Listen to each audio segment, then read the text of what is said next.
लोग जो है ना वो परफॉर्म कर नहीं पाते, उनको इशू इरेक्टाइल डिसफंक्शन का नहीं होता, उनको होती है सीवियर प्रीमेच्योर इजैकुलेशन।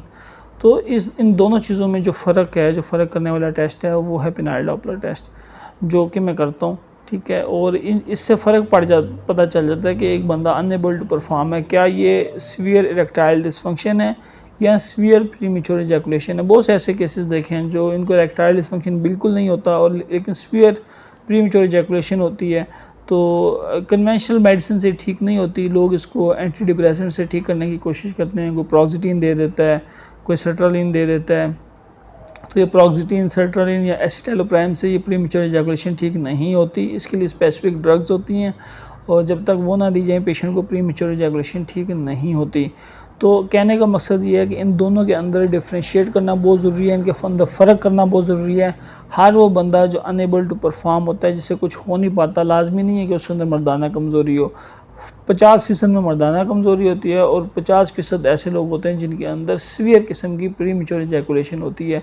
और कुछ लोग ऐसे होते हैं जिनको सेक्सुअल स्टिमुलस के साथ ही इजैकुलेशन हो जाती है, उसको हम कहते हैं कि हाइपर एक्टिव, जिसको हम कहते हैं हाइपर एक्टिव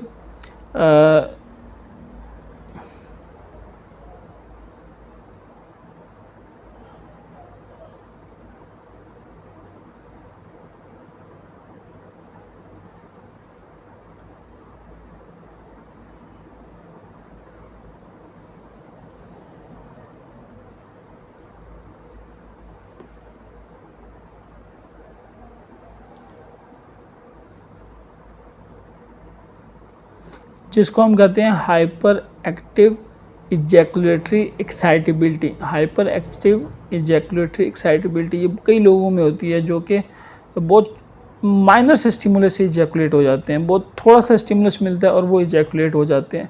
तो इस दोनों चीज़ों में फ़र्क करते हैं पेनाइल डॉपलर टेस्ट से। अगर ये टेस्ट बिल्कुल ठीक हो, इंसान बिल्कुल नॉर्मल हो, तो ये कंसीडर किया जाता है कि इसको जो प्रॉब्लम है वो इरेक्टाइल डिसफंक्शन नहीं है, बल्कि इसको हाइपर एक्टिव इजैकुलेटरी एक्साइटेबिलिटी है।